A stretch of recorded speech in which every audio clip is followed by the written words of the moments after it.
Why did Steve Jobs refuse to let his children use iPads? At an Apple event in 2010, Steve Jobs introduced a product he called truly magical and revolutionary.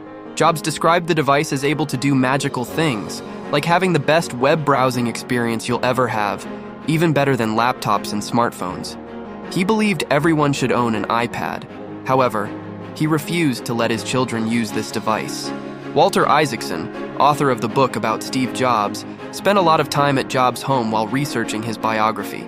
He said that no one ever pulled out an iPad or computer, and the kids didn't seem addicted to any of the devices at all. It seems that the person behind this technological product also follows an unwritten rule of drug dealers, which is to never use the products they provide. Why is this so?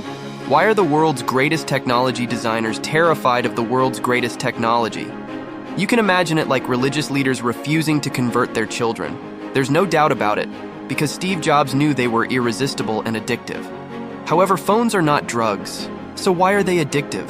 Because with any addiction, our bodies follow the same pattern, driven by dopamine. But have you ever wondered why we are addicted to drugs, alcohol, games, phones, social networks, but not exercise, reading, or learning foreign languages? There are two main reasons for that: ease of access and a quick reward, how easily accessible the behavior is, and how often we receive rewards for performing that behavior. These are two factors that cause us to fall into a cycle of being addicted to things we shouldn't be addicted to and not being addicted to things we want to be addicted to. For example, if we like to eat sweets, and sweets are always available in the refrigerator, we will most likely become addicted to sweets. Let's look at this from the perspective of smartphones and social media. Obviously, these are very easy to access. Whether it's Facebook, TikTok, Instagram, or YouTube, just pick up your phone, unlock it, and with just one tap, the apps are open. Secondly, we receive our rewards quickly. Likes and comments we receive from posts on platforms like Facebook and Instagram is a bonus. With TikTok, it's even easier, and rewards are delivered much faster. On TikTok, you don't even have to search for videos. Just swipe from video after video. Even if you don't swipe to the next video, it still plays automatically. The reward arrives immediately, and after just a few seconds, a new reward appears. This is why apps like TikTok are more addictive than YouTube. On YouTube, you usually have to search for the video yourself and then tap on the video to play it. On TikTok, videos play automatically as soon as you open the app. Compared to surfing social networks, other activities such as exercising or learning a foreign language take a long time and require patience. If we want to go out exercising, we have to change into a set of exercising clothes, put on a pair of shoes, and then have to go out. If we want to meet friends, we have to call them, make plans, get dressed, and go out. It all requires a physical effort from our body. This reduces ease of access, and rewards do not come to us immediately. Now, instead of being a place to connect with real friends in real life, we become friends on Facebook. We see their updates on Facebook, interact with them through the like button. In the end, interaction in real life decreases. How many of your Facebook friends have you actually met in real life? Furthermore, many companies like Facebook and TikTok all carefully research the psychology of human behavior, from color schemes to the layout of buttons in the application to manipulate users into more activity. They offer us delicious and free content in exchange for our personal data. Then they package and sell them. We are like prey that only needs a few touches of the screen to easily fall into the light traps they have installed. Steve Jobs understands this better than anyone, therefore his children have never used an iPad.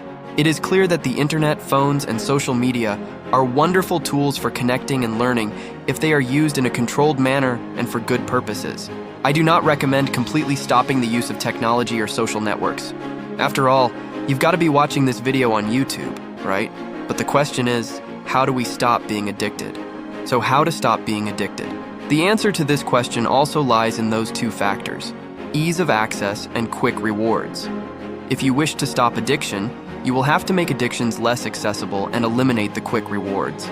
With a phone, logging into Instagram is easy. You pick up your phone, unlock it, and tap the Instagram icon. But if it wasn't so easy, would you really use Instagram that much? Realistically, how to solve the problem depends on the level of your addiction. If you think you are not that addicted, you can disable notifications. Social platforms use notifications to capture our attention, stimulate anxiety, and push traffic to their apps for continued engagement. That's what notifications are for, so disable them. Getting new likes can feel good, but what doesn't feel good is when we lose focus, can't concentrate on work, and feel guilty at the end of the day because we didn't effectively use our time. So disabling notifications is a good method if you think you're not addicted that much. If you feel that your addiction is starting to become a problem, delete the apps from your phone. We may not need Facebook, TikTok, or even YouTube on our phones. They make it easy for us to waste hours every day, dozens of hours every week, hundreds of hours every month, and thousands of hours every year just scrolling through. We can use them on our computers, where we can easily use web blocking browsers to limit our usage time. If you feel that you are seriously addicted and you really need to get better, you can temporarily deactivate your account. This is just a temporary decision, however. Giving up on something forever can be scary, but giving it up temporarily for just a few weeks is simply a challenge. These challenges give you space and time to reflect and to re-establish a healthier relationship with your phone or social media. The simple logic is, the harder we do it, the easier it is to get rid of the addiction. We don't have to have our phone on us most of the time, so keep it out of sight and out of mind. That's a far more effective way to stop ourselves from using it than trying to suppress the desire to use it. However, there's a question. If I spend less time interacting on social media, will I have fewer connections with people? Am I disconnecting myself from the world? Will my friends feel upset if I don't interact with their new posts? Of course, we will reduce the number of interactions, but that's because we're just shifting fleeting connections to have deeper and more meaningful conversations. If that relationship is important, take the time to establish a real conversation. Visiting them will bring more value to both of you than simply interacting on social media. This means much more than any emoji on Instagram or Facebook. A direct conversation or a handwritten letter can touch our emotions more. Instead of becoming digitized beings, let's become true friends to each other. Now, I will share with you a 3-step formula to start building a better life without addiction. We need to start addressing the underlying causes to truly understand what drives us to do that and replace it with healthier choices. Most of our behaviors are to escape discomfort rather than seeking joy, excitement, or solutions to loneliness and failure. These are uncomfortable emotions many of us face every day, and the easiest way to deal with these emotions is often through scrolling social media. Addiction is a coping mechanism to reduce stress or psychological pain. When we feel lonely or bored, we often escape into addictive behaviors. Our brains quickly realize that when it feels negative emotions, it may only need to engage in addictive behavior to feel comfortable immediately. Addiction is a vicious cycle. We get addicted because life is really bad or boring, but once we're addicted, it makes life even worse and more boring. So, where do we start? Step 1. Accept your emotions. As humans, we're programmed to feel dissatisfied, uncertain, anxious, or lonely. This is an evolutionary trait that has helped humans survive by promoting them to do more, improve, and learn. Don't be ashamed of these emotions. It's normal. Don't be too hard on yourself or think you have a problem or don't know how to focus. Step 2. Pay attention to your emotions. Most of our distractions happen unconsciously. The only way to shift from distracted to focused is to observe what triggered this distraction to occur. Before you pull out your phone, maybe you felt a sense of discomfort. Boredom might lead you to use YouTube, while loneliness might lead you to use Tinder or Facebook. When you feel like losing control and start getting lost in social media, pause and recognize that emotion. A good way to do this is to keep a journal. Write down your thoughts and feelings, which will help you understand better what's going on in your mind. Step 3. Acknowledge the emotion, but don't act on it. If you feel the urge to scroll through social media, wait for 10 minutes before giving in. You'll realize that 9 out of 10 times, the urge will dissipate. Emotions are like waves. We can't block the waves, but we can learn to surf on them. There's a subtle psychological leverage that makes it easier for us to surf the waves, which is, every time we're tempted, we can tell ourselves, I don't use Facebook, instead of, I can't use Facebook. They may sound similar, but the difference here is significant. I don't is a statement about who we are. When we say we don't do something, we're giving ourselves the authority to decide not to do it. When we say I can't, it feels like there's some external force telling us we're not allowed to do this. We don't like being told what we can and can't do. And you're more likely to change your decision easily. We will do much better when something seems to arise from within us. This technique has been proven in a study of women trying to achieve their fitness goals. Only 10% of those who told themselves, "I can't miss my workout," persisted with their goals, while 80% of those who said, "I don't miss my workout," persisted with their set goals.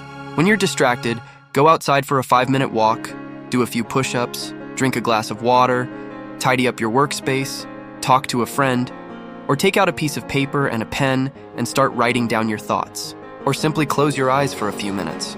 If you feel tired, relax and rest truly, instead of overloading your brain with more information. When we stop receiving cheap dopamine molecules in the form of endless entertainment on the screen, we'll find ourselves becoming more creative, productive, and deeply connected with our daily lives. To sum up today's content, our smartphone and social media addictions stem from them being too easily accessible and providing us with quick rewards. To stop addiction, we should control our environment by keeping the phone out of sight, reach, and hearing. But the long-term solution isn't just about the phone, but most importantly, we must control the internal triggers of our cravings. We must understand which emotions prompt us to pick up the phone to scroll through social media. Observe it, acknowledge it, but don't act on it. If you're watching this video on your phone, call the people you love. Let them know you care about them, then put your phone away. And that's the content for today's video. And if you find this information useful, don't forget to like, subscribe, and comment your own thoughts on this topic. I'm the Simplify.